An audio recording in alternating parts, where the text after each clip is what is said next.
Okay. It's your boy Brandon Chung, man, and I'm back at it again, man, because Brandon Chung, that's my name. I'm back at it yet again.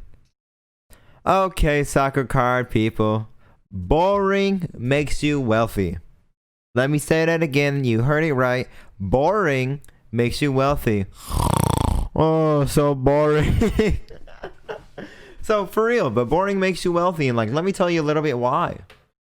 So, first of all, what do I mean by, boring when in relation to the soccer card industry? I'm talking about, just your stuff like your 2014 World Cup Prism, like your Drogbas or your Lampards. I just named random legends, right? But legends and the older vintage stuff too. Like boring stuff people already know about. It's not modern. It's not an in the now moment. That's boring. It really is. It's like people ask me, Brandon, what'd you spend your money on? If I told them a rated rookie, Kai Havertz, they'd be like, oh yeah, heck yeah. What, Brandon, what'd you spend your money on? 2014 Prism, Wayne Rooney. Oh, cool. And it's like people don't, but that's the type of reaction you need. Okay. The boring investments. Super boring, super long term. But guess what? Boring is safe and steady. And there's a quote, pretty sure. Slow and steady wins the race. But I would like to adjust that quote and say slow and steady wins the marathon. Because if you think about it, RIP Nipsey Hussle, but he said it's a marathon, not a sprint. And that's true. Look, I don't want to just be in the card game for a couple months. I mean, I've already been in it for like a year. Already for a year. And that's crazy, right? And it's like, what if I just wanted to do something quick and fast, not slow and steady? Quick and fast. Then I would have not even been in the sports card game by now. And it's like, what if, like, when you're speaking about investments in a normal investing world, people assume you're talking like 5 years plus down the road, like 5 years plus. In the sports card industry, that timetable of the definition might be slightly different.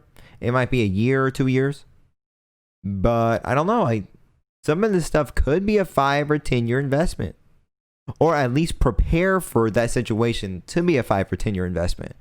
Because what if the United States domestic economy like contracts and really slips for a few years because we're going through hard economic times because of the pandemic. So we are faced with real life situation, and we might not be able to buy and sell in a really hot market for a few years, because the market might not be hot, for a few years. Maybe in the World Cup it's hot, maybe not, I don't know. Or it might not be domestically hot in the United States, but I mean, it might be really hot in the European and African markets or Asian markets. Okay. So this is why I like to have boring investments. This is why I like blue chips. Tiger Woods is the most boring investment. Golf is so boring. I fall asleep when I watch golf. I'll be honest. I am like, oh, Tiger. Oh, gosh. Tiger Woods makes it a little bit more exciting, but even then, he's like a 45-year-old dude playing golf. Like, it's not really fun.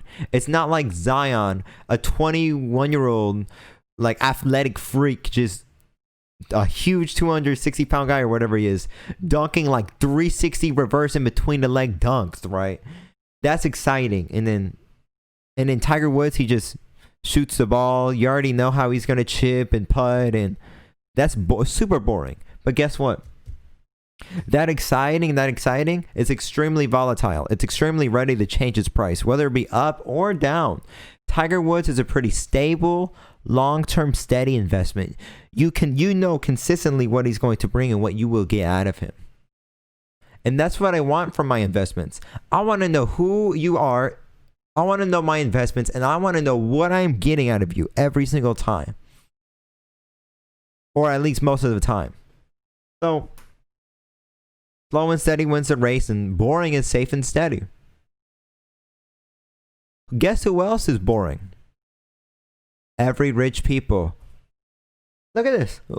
Ray Dalio, Warren Buffett, Paul Echan, and most billionaires, guess what they are? They're old guys. They're, no offense, they are some of the most intelligent minds, in recent memory, but they're still old and boring. So that's what I want from my investments. I just want boring investments, because over the long term, my portfolio is not going to contract a ridiculous amount.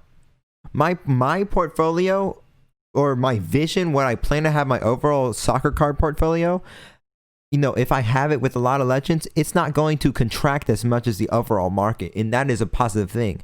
Now, it may not see as much return as the other markets, but at least I know I am safe in a very dangerous situation. Okay.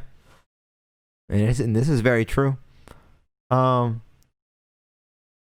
billionaires, like, oh, so wouldn't you want to look after rich people, like, to see what they do, to see their visions? Everybody looks up to rich people. They want to be rich, or in better terms, wealthy.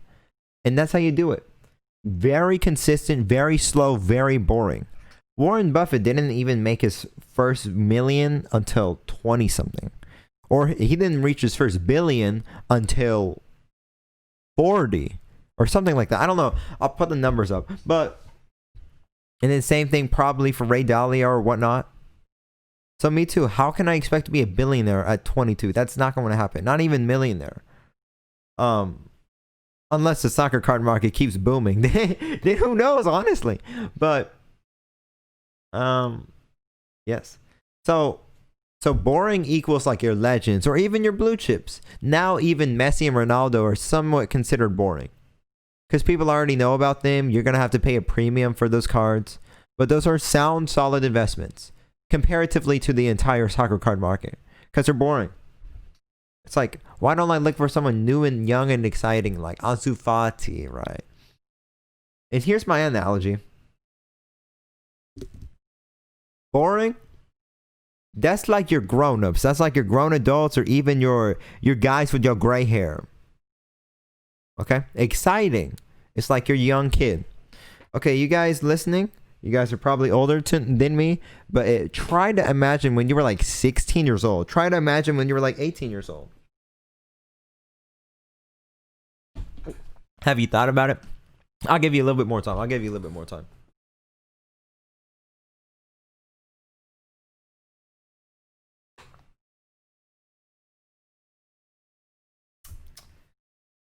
Okay, so I gave you guys some time to think about it. So, like, remember when you guys were 16 years old? Comparatively to now, in terms of mindset and circumstance, totally different, right? Totally different. Different people, different. You're probably stupid and young and naive when you were 16. I know I was. I know I was in the wrong places doing the wrong things when I was 17 and 16 and 17. I didn't know much back then. Neither do your investments. If you have young investments, yes, they're exciting. Yes, it's crazy. But the young investments are all over the place. You can't tell where they're going. You can tell a young kid, hey, don't do stupid thing, and they do stupid thing. Same thing for your young investments, your small cap stocks, essentially, which is your, Ansu Fati cards and all that. I'm not saying they're bad. I'm not saying they're bad at all. I'm just saying sometimes they get out of control. You don't know what's going to happen. One day they're $200, next day they're $100. That's a 50% decrease. 50% decrease. Or next day they're $130. Okay, then that's like a 20% increase. And it's just crazy volatility. And you have to deal with that roller coaster ride. If you really want to ride out with these young players cards, or even these midterm cards, 24-year-olds, or even in some aspect, in some pedigree, like those Ansu Fati cards. Like if I'm talking about a Timo Werner, even that has some risk to it, right? And don't tell me there's no risk. There definitely is risk with even investing in a 24-year-old. But, you just have to deal with that roller coaster ride, and that's completely up to you. It's all about self-awareness. Do you want to have to deal with that roller coaster ride, or would you prefer a more safe, steady ride? Safe, steady ride down the highway, or blazing fast? You don't know where you're going to end up. That's your choice. Me? Yeah, y'all can do whatever you want. I was just trying to get it out there, like, So that, I mean, but wealthy people, they usually do boring investments. I do boring investments. I buy quite a bit of World Cup Prism 2014. I plan on buying various stickers that are a little bit older, like from the 90s and early 2000s and stuff. And I plan on acquiring more stuff like that. Or not plan on acquiring. I've already got them. But, and that's another tip. Successful people never reveal their next move. That's like one of the mainstay successful tips. But yeah, so look, I'm on team boring. I'm on team in 5 years. I know I can potentially see a nice increase in my cards. Potentially, if the market does well. I don't know if it will, but if it does, I know the stuff I'm buying has a strong chance to be safe. So would you rather want to be crazy? Do you want a roller coaster ride or do you want a safe ride? You on the young players ride, it's very exciting. It's very hot rod. It's very ridiculously fast.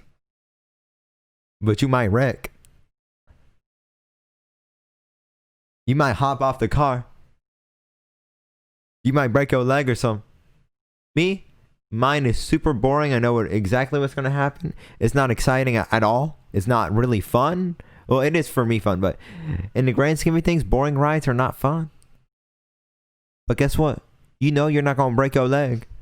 You know you're not going to twist your arm. Soccer card people. Boring equals wealthy. It's been your boy. Thanks for watching.